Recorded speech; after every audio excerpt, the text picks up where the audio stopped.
so much for joining us. James, over to you.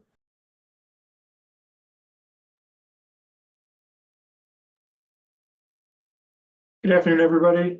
Thanks everybody for joining today's discussion. My name is James McKenna, Vice President here at Leadership Connect. I'll be moderating the discussion today focused on the administration change, ensuring that we secure public sector IT during the transition that's going to take place. I'm excited about the panelists we have today. Great group who have both a lot of experience but unique backgrounds from one another. So we're looking forward to hearing their insights, opinions, and experience. As they're mostly going to be talking about different aspects related to the turnover that's going to be taking place, the priorities that are going to be changing, and learning about best practices from each of the panelists today to ensure that we both progress forward with the new initiatives that are being mandated, while also making sure that we're not susceptible to any risks or threats during that time. And to kick off, I'll pass over to the panelists for brief introductions of themselves, and then we'll go into some of the topics today. So we'll go in alphabetical order. So Bob, pass over to you first. All right. Good afternoon. I'm Bob Costello. I'm the Chief Information Officer for the Cybersecurity and Infrastructure Security Agency. Thanks, Bob. Hope, over to you. Good afternoon. I am Hope Goins. I am the staff director for the minority staff of the House of Representatives Committee on Homeland Security. Thanks, Hope. And Matt, last but not least. Yeah, name's Matt Houston. I am a cybersecurity strategist for SAIC. Great. So to kick off, why don't we talk a little bit about priority changes that are going to be coming in the new administration. Obviously, a lot's going to change. There's going to be new initiatives, new executive orders related to IT. It'd be great to hear from the group to start, just kind of generally, what are some best practices during those periods to ensure that while putting new things into place, we're maintaining all the security that we should have. What are some best practices in the day-to-day that you all see related to that? Maybe Matt, you can kick off. Sure, yeah, absolutely. I would say first and foremost, we need to focus on the mission. We need to make sure that we're keeping track of our environments and knowing what we need to secure, while also keeping an eye out on the executive orders and different material coming out of the federal government, and just really doing what we know we need to do from an engineering perspective, and following our procedures and our processes. Thanks, Matt. Hope, why don't you go ahead? Certainly, I think that we need to, number one, as Matt said, stay focused on the mission. Also ensure that we're looking at the threat picture, what the threats are, not being so quick to change.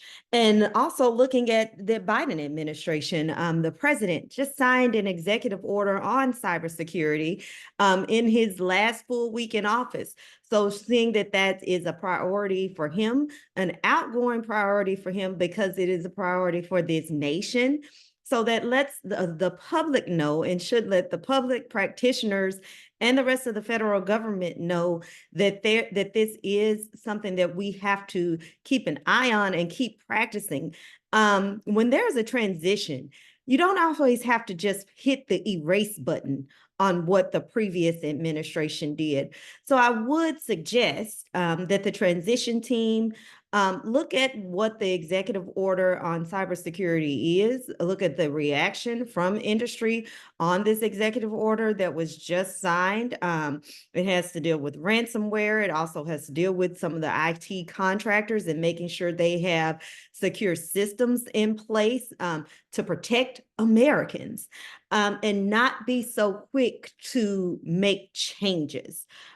Keeping the public first, keeping the interests of security first is what I would hope to see continue during a transition of this nature.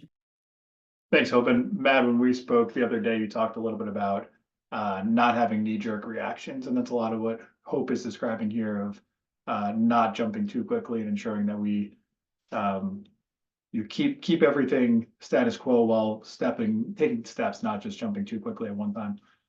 Bob, from the perspective of CISA, and Hope just talked about the new executive order that was just signed, What type of support would be expected, cross government from CISA during times like this? And I'm curious to hear your opinion coming from CISA and what you're seeing as most important here. Sure. Well, we go through this every 4 years. There's always transition activities, even if the incumbent was reelected, there'll be changes in priorities, things change. I think first and foremost, to Hope's point, like our job is for the American people, whether you're in the executive branch, over on the legislative side or with the U.S. courts. We're all here to serve the American people and protect and defend the Constitution. So over here at Homeland Security, our job, it's very busy around these times. We're preparing, we're briefing the incoming teams, we're working with their existing leadership to have a smooth transition. That's really what we're gearing towards.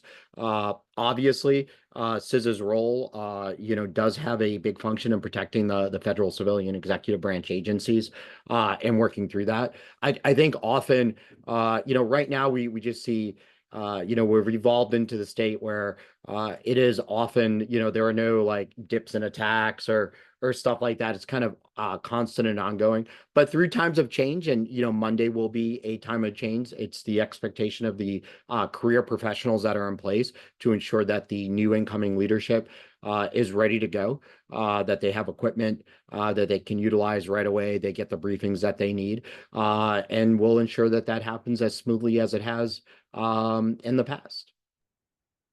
And Bob, we'll start with you. Are there any specific changes that your office is preparing for, something that you're expecting the new administration to lean into? Well, and I think we're always cautious before we postulate what the future could hold. I think right now I think we expect a continued focus on cybersecurity, partnership with the private sector, which CISA really does try and set an example and lead in that area, on the cybersecurity front, and information sharing, I think will be absolutely critical. So I think for me, it's important to be here to support the incoming administration, and we will adjust as needed to any changes. I think to Hope's point, though, like the focus on cyber is, while aspects may change, it's still going to be there. Like this is a whole of nation issue that we are recognizing, whether the threats are coming from the People's Republic of China or elsewhere. We are laser focused on addressing those issues. Thanks, Bob. And Matt, you and I talked about grace period a little bit, and what to do during that grace period from the time executive order is signed until the date it needs to be implemented. You mind sharing a little bit of your experience, both when you were in government and now at SAIC, on some best practices during those time periods? Yeah, I mean, I can't help but be reminded of some great advice of being careful not to react to scenarios and take the time to respond. As executive orders are coming out, there is a change in behaviors, or a redirection of the direction moving forward. But you need to be cautious that you're moving forward smartly and take the time, use the grace period that exists in those executive orders to make sure that you're not just jumping ahead and overlooking a key aspect of the system. We have update procedures with all of the contracts that SAIC works on in the government. We call them TTPs, being able to test the changes before they happen and before they go into production. And there are processes where we are intentional about moving slow, about evaluating all the functionality of a system as we're trying to move forward. We care deeply about making sure that the mission is accomplished. We are mission focused, mission obsessed, and we want to make sure that an executive order doesn't make a security gap. Rather, try and see how we can fill any potential threat as we're trying to implement those executive orders. Thanks, Matt. Hope, over to you. Curious to hear from the Hill. What type of support should agencies expect, or how does the Hill support different agencies during both the grace period after implementation? Love to hear your opinion. I think the Hill continues to do function in the same manner that it does.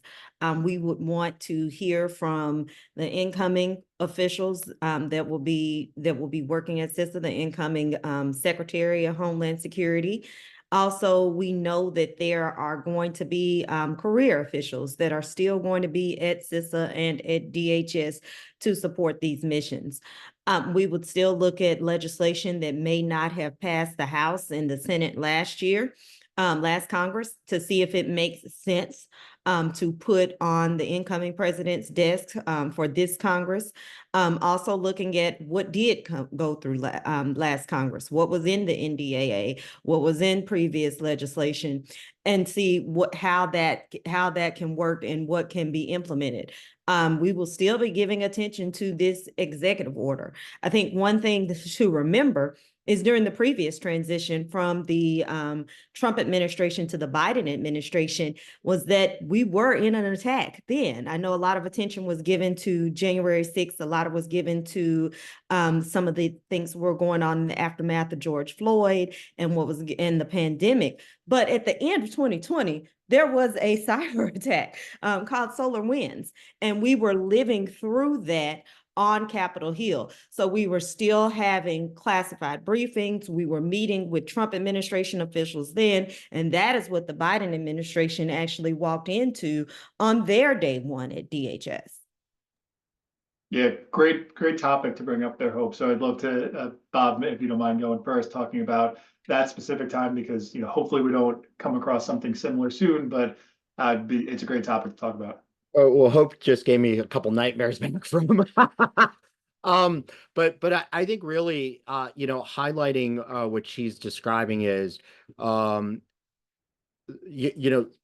mission continues, the pace continues. The career officials are here to ensure that the continuity of government, goes on, and that was really an excellent example that maybe I'd forgotten about a little bit on purpose. We were all working SolarWinds, and we went through a transition of administration, and people kept working, and things were okay. And we kept the briefings going, we kept the response actions going, and we got through it. So there will be quite a bit of that that occurs. We will still be here, protecting the FSEB. Will still be providing services. Those things don't stop. I think what there is always a change in focus, and maybe there's a pivot on where we're concentrating some of our mission work, or a change in honestly how we do things. There may be a change in office requirements, and that will be up to the career officials to support and take our teams through it. Yeah, part of our job, my job becomes less technical the more you move up, and you have to have kind of a technical background, but it's about leading people and taking care of people, and making sure that we keep laser focused on what that mission is, and we'll continue to do that. And I fully expect that the incoming administration will want us to be laser focused on cybersecurity, infrastructure security, our critical infrastructure partnerships, and working with the public and private sector critical infrastructure operators through this. Thanks, Bob. And Matt, I believe you were a CISO at the time within the Air Force in 2020. I'd love to hear what you were working on at the time and how you were acting. Yeah, exactly. I was in that time frame, in that season of life, I was standing up a lot of the software factories within the Air Force. We were creating Kessel Run, trying to bring in that DevSecOps, and then really growing that out.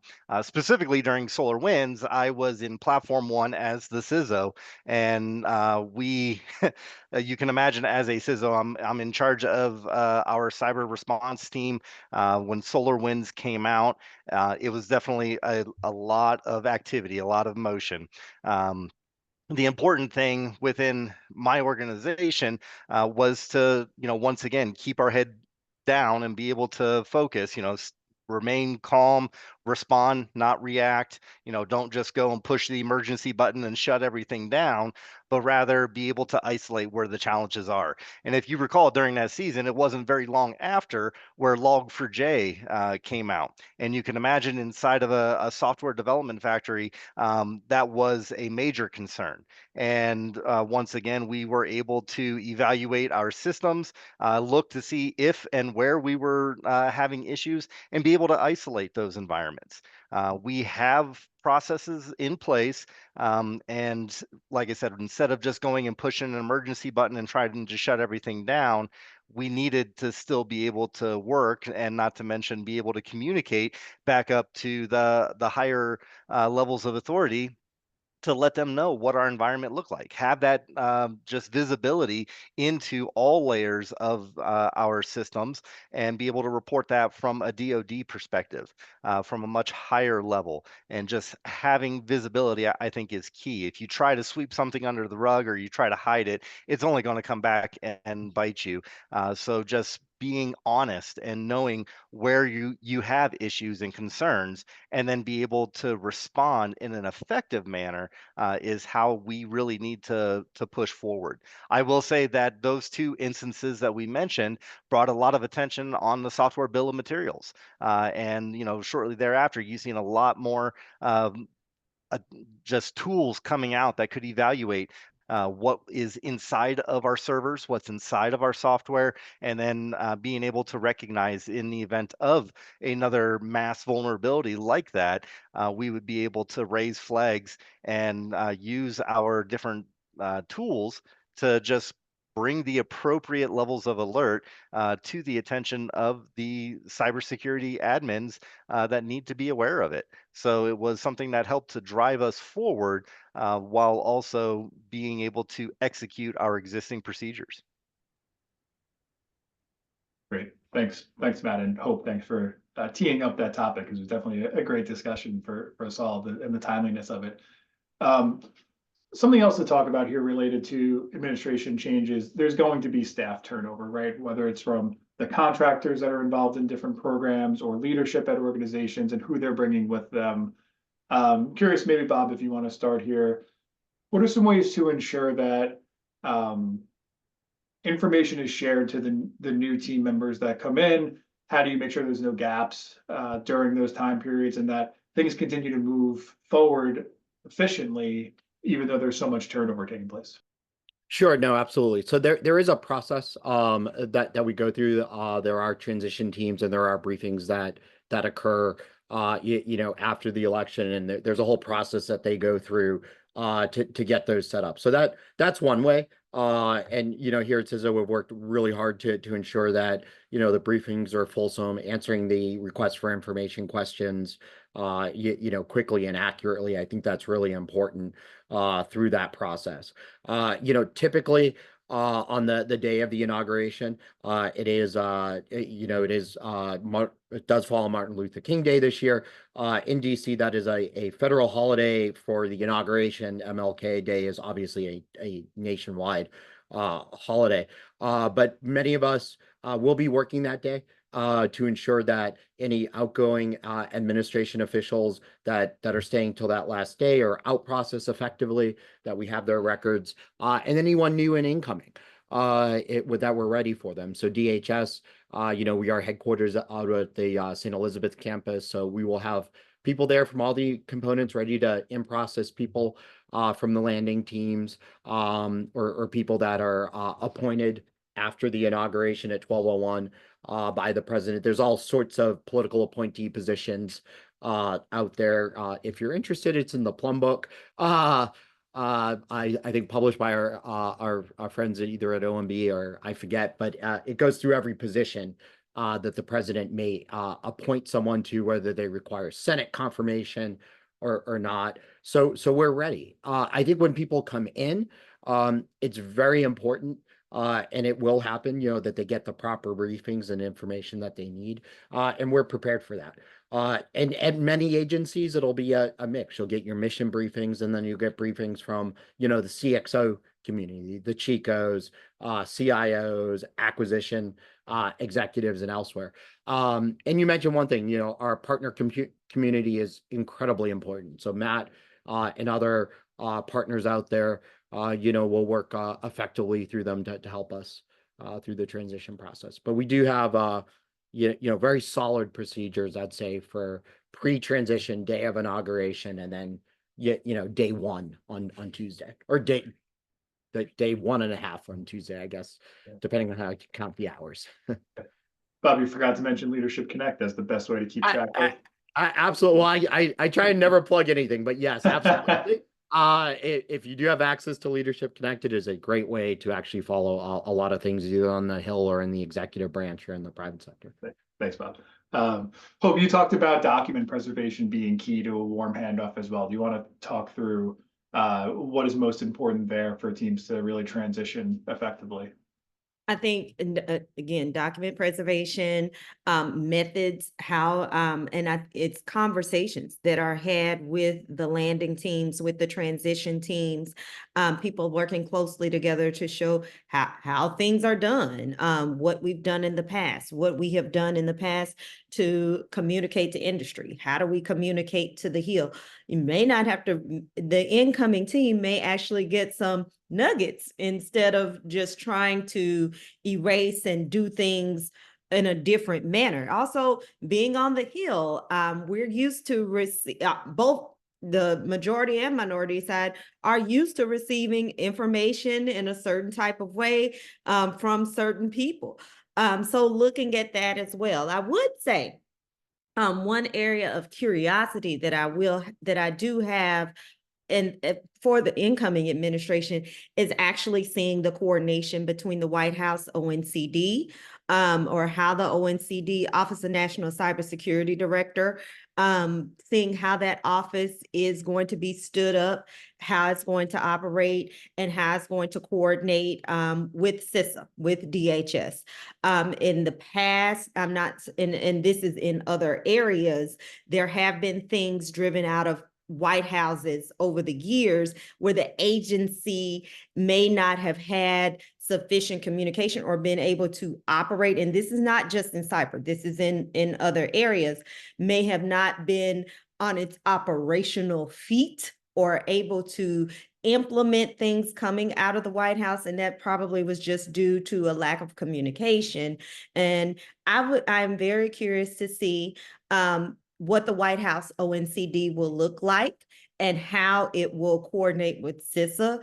And if I'm in a meet and greet with the White House ONCD, or even the White House Homeland Security Advisor or the NSC, I would suggest good coordination with the incoming Secretary of DHS and also the incoming CISA director to make sure that there are no operational failures. Because when there are operational failures, guess what happens?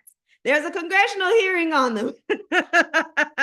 We have to have a closed door briefing, and then we have to have a congressional hearing on why there was operational failure. And usually the person testifying would be the CISA director or the Homeland Security Secretary. And that person might not be in the position to say, well, the White House did not tell me. Great, thanks, Hope.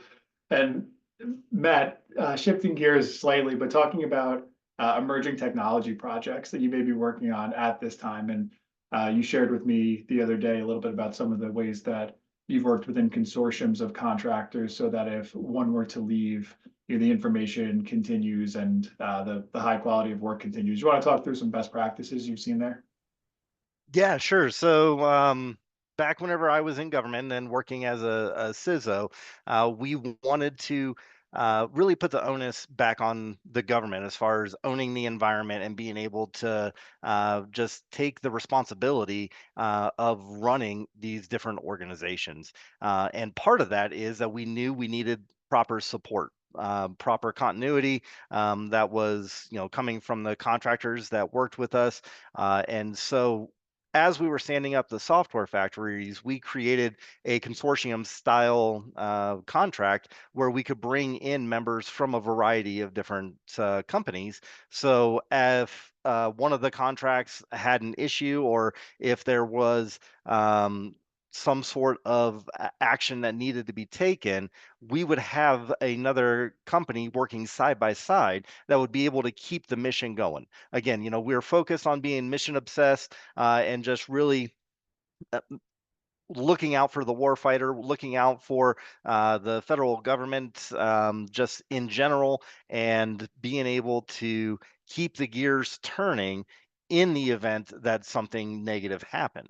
Now, a lot of the different companies, they have their expertise, and by all means, we would use each company in their respective areas.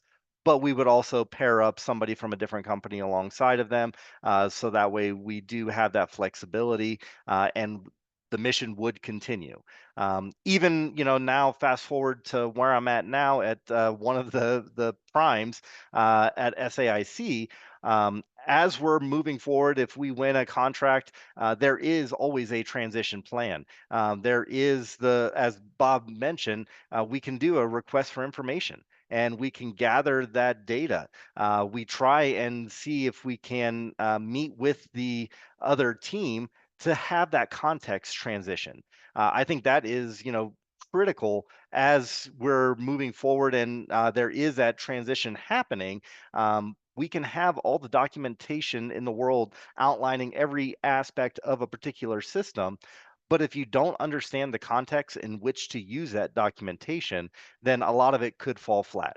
For example, if we go back to my time, as the CISO, and talking about some of those cyber threats that we had come through the government, if I were to have transitioned to a CISO that wasn't aware of our processes and procedures, then there may have been key aspects that would have just fallen through, and that could have exposed the Air Force, and then also the entire DoD, if I wasn't intentional about that transfer of information. And I think that's what a lot of this really needs to just hone in on, focusing on the mission and making sure that you have those intentional processes during times of transition.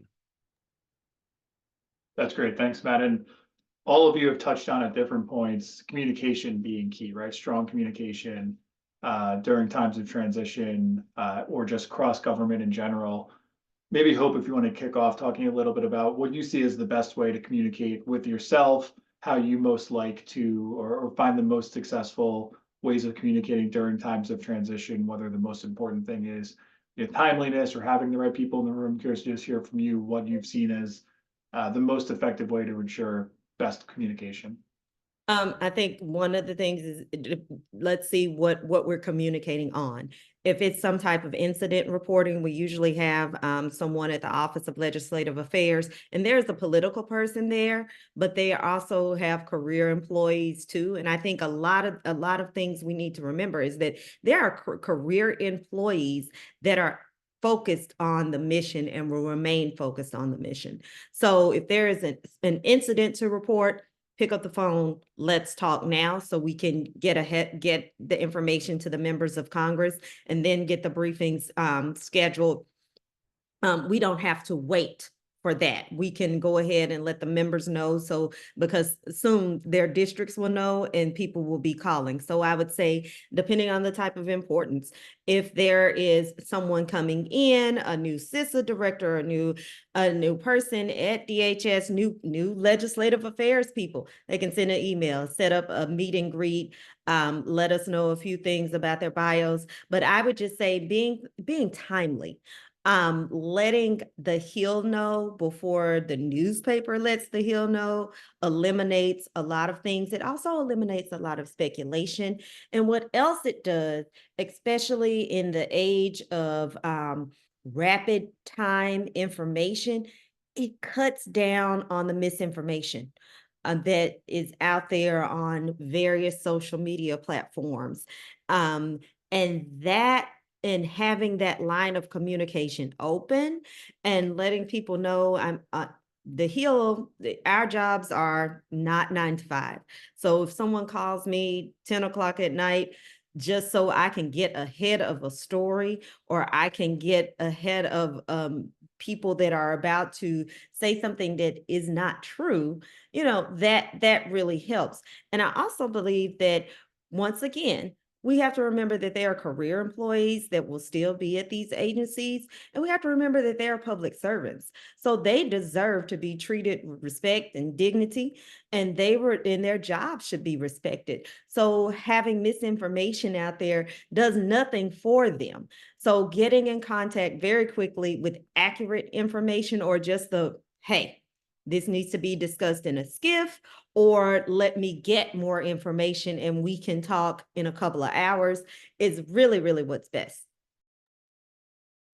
Thanks, Hope. Really helpful. And Bob, coming from CISA, obviously you're both ingesting and developing best practices and requirements and distributing that out, and have a responsibility of sharing that across government. You want to talk a little bit about what your office is doing and how you're solving that?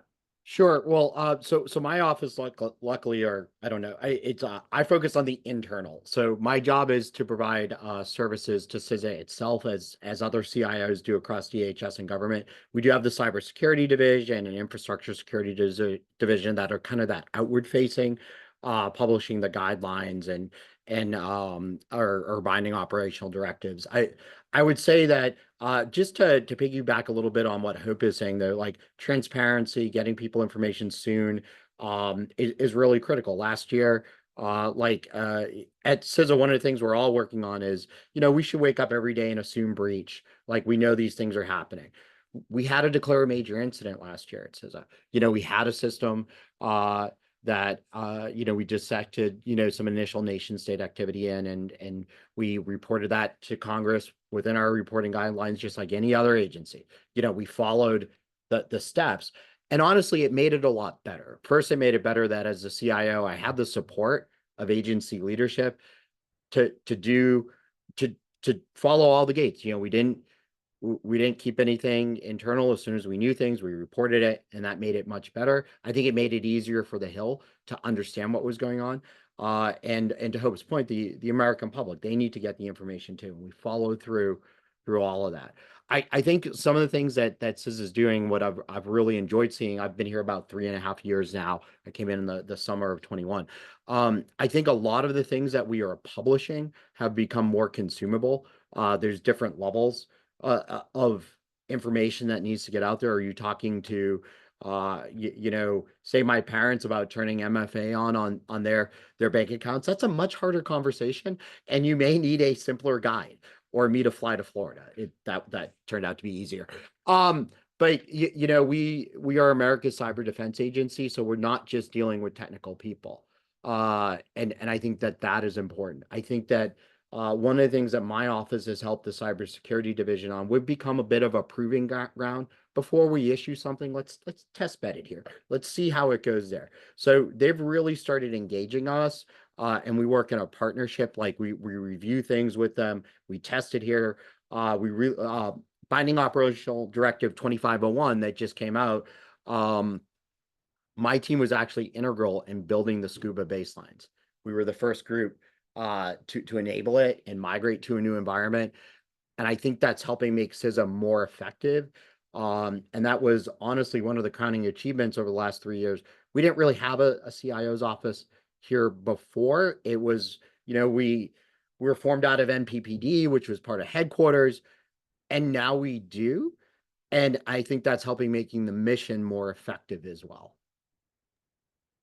That's great. Appreciate that story about it. That's actually really powerful.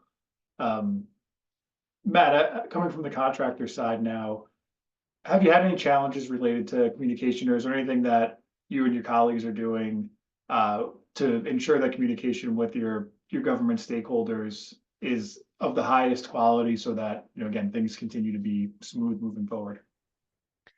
Yeah, and I would want to kind of venture back in time to even my government days, whenever I was an airman and working alongside of contractors. It was it was frowned upon if a contractor were to fail, right? There would be repercussions, there would be sanctions that would happen, and it was detrimental to the contract and to the reputation of the company.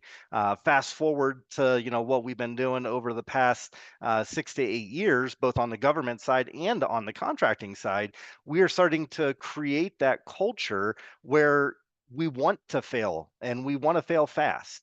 And the reason is that if we don't take chances to innovate and to identify other mechanisms to protect our environments, then we're not going to be able to move forward. I think Bob was doing a fantastic job of just talking about how these taking risks and trying to move CISA forward by bringing in new technologies and going on new processes and procedures.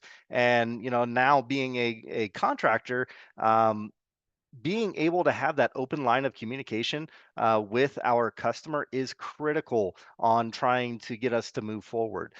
If there is an issue, now I feel that the culture is open to being able to report that to the appropriate authorities. And as Bob had mentioned, whenever you are able to report up and that you have that support, that top cover, that you're all focused on a mission, and you're not going to have your customer just sitting there and trying to find ways to sanction you, or whatever the case may be. That creates the culture where innovation can truly thrive, and where we need to be in order to progress our cybersecurity strategies, in order to progress our artificial intelligence, and just get things moving forward. That was great. Thanks, Matt. Bob, you mentioned transition teams earlier a little bit. All three of you have quite a bit of experience, have been through a few transitions in different roles throughout your careers. I would just love to hear, a couple minutes from each of you on what you look for when tracking the transition teams. What types of information are you looking to collect on the team members or the initiatives that are taking place? Like, what do you do during that time period to prepare yourselves for the next 4 years? Maybe Bob, since you brought it up first, you can kick off. Sure. Well, so that's probably a little hard to answer. So I think in my role as a career person, we follow the procedures and rules. Like, my role right now is providing information to our teams that are engaging directly with the transition teams, making sure that I pass back down to my team any information that they're cleared for. I'm very cautious to follow the procedures that we put in place for all of it. So I think that's just kind of sticking to that. We have like defined processes that we go through. We have a transition team at CISA led by our senior career official, Bridget Bean, who kind of handles those direct interactions. My role, honestly, is like the IT head of CISA. Make sure everything is ready to go for the new incoming administration. Make sure that the outgoing administration has a smooth experience departing as well. I think someone mentioned earlier, it might have been Hope. We have a records. CIOs always seem to get these extra titles tacked onto them. Records management falls under my office, and records are really sometimes people don't always want to deal with them, but they are the history of this country. Like they are very important. So we make sure that those things are accounted for. And I think back to some of the things Matt was talking about, like our partner community is integral to our success. And it depends on your role. Some roles are inherently governmental. IT typically is not. So I need very good vendor relations. And I think when we talk about I was an airman too, Matt, so I appreciate that. I'm hoping that we're starting to change things where, failure is okay, fail fast, recover from it in the IT area, and then kind of move on. And I do often say too, if a contract is failing, it's probably a shared failure. That everything is a spectrum in life. Talk with my hands a lot. Got to work on that. Everything's a spectrum, and sure, on that curve, there'll be things where failure is totally or 99% one person's fault or one group's fault, and you move on. Often you're in that middle space where maybe the government didn't give good requirements, didn't give a good oversight, didn't work as a partner. Conversely, there might be issues on the partner side as well. So I think it's important. I think we all talked about it. Communication is critical through times of change and times of not change too. You got to keep talking to each other to work through things. Great. Hope, over to you. Curious to hear from your perspective when it comes to engaging with transition teams early on, what you've seen as most important, or things that you're tracking that are most important. I think looking at what the current law is, making sure that the transition teams recognize, or especially if something is rather new, fairly new public laws, what's being implemented, what's on track to have been implemented. Some secretaries will come in and give their timeline. CISA directors will come in and give their timeline. Were those milestones met? What is left outstanding, and what will the new administration pick up? What will the new administration pick up as far as milestones that weren't met? What's left outstanding, and make sure those are communicated to Capitol Hill. And that is mainly what we look for in talking to a transition team. And come Monday afternoon, we will have new people in place. And then having that information will inform the conversations, will inform the meet and greets with the incoming secretary, will inform the meet and greets with the incoming CISA director, will inform things that go on at our first hearing. The incoming secretary will come and testify about the budget. And we're looking for, firmly believe it will be a woman, that she will also testify on the cyber budget. And what did this administration not finish? And I'm not saying that in a negative manner. So what is still being done? I would say that what is still being done, what is still in progress, and how does this administration intend on addressing it? And I will say that based off of my experience, when it comes to communicating with the Hill and also comes to decision making, it's best to have politicals in place. And another thing that looking at in the transition is how quickly some of these Senate confirmed positions, these presidential appointments, these Senate confirmed and secretarial appointments, how quickly they get filled, because it leaves us vulnerable when we don't have politicals in political positions. So also keeping our eyes on the Senate, keeping our eyes on the White House, make sure they're making these appointments, then keeping our eyes on the Senate to make sure that they are actually having these confirmation hearings in a timely manner. Great, thanks, Hope. And we're getting close to the end of the webinar now. So Matt, I'll pass over to you to see if you have any thoughts related to transition teams that weren't covered by Bob and Hope. And then I'd love to go around the group for just kind of final thoughts in general for our audience today. Yeah, I think firmly whenever there is a transition, communication is going to be critical. There will be folks that will be the continuity pieces as new leadership is exiting, or as new leadership is coming in and old leadership is moving out. There are partners, there are other professionals that are in place to be that continuity, and recognizing that there is somebody brand new. It's good to step back and make sure that they understand the full context and be able to know when and where to execute what procedures and what processes. So just really sharing that information and being there to support the mission. Ultimately, we have a country to run, and we need to make sure that things keep moving forward during these transition periods. Thanks, Matt. Bob, over to you for final thoughts for the audience today.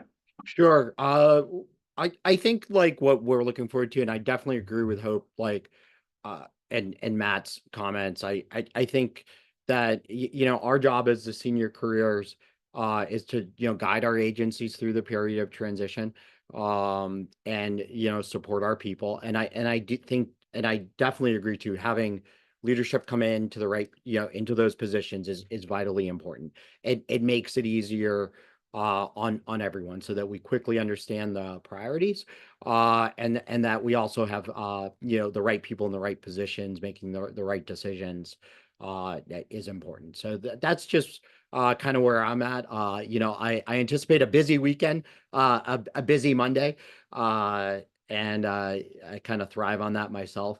It'll be my team's first time actually onboarding new leadership into CISA environments, not headquarters and environments. So we're actually excited about that. So I think one of the things for my team is we're excited for these environments that we built for CISA as we finish up our transition, and we're excited to welcome in the new leadership as a fully functioning operational component. Great. Thanks so much, Bob. And Hope, last but not least, close us out with your final thoughts today. I'm looking forward to a smooth transition. It may not be smooth in every area at DHS, but I believe that this component is extremely critical. And that we can, all of the things are here. All the pieces exist to have a smooth transition. I believe the American people deserve a smooth transition especially when it comes to cybersecurity, when it comes to IT security, when it comes to securing their personal data, when it comes to the lifeline sectors, when it comes to our critical infrastructure. We really need and we really deserve this.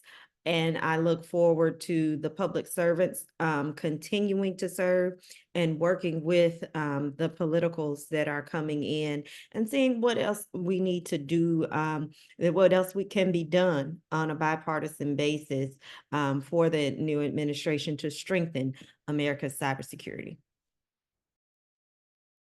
Thanks very much, Hope.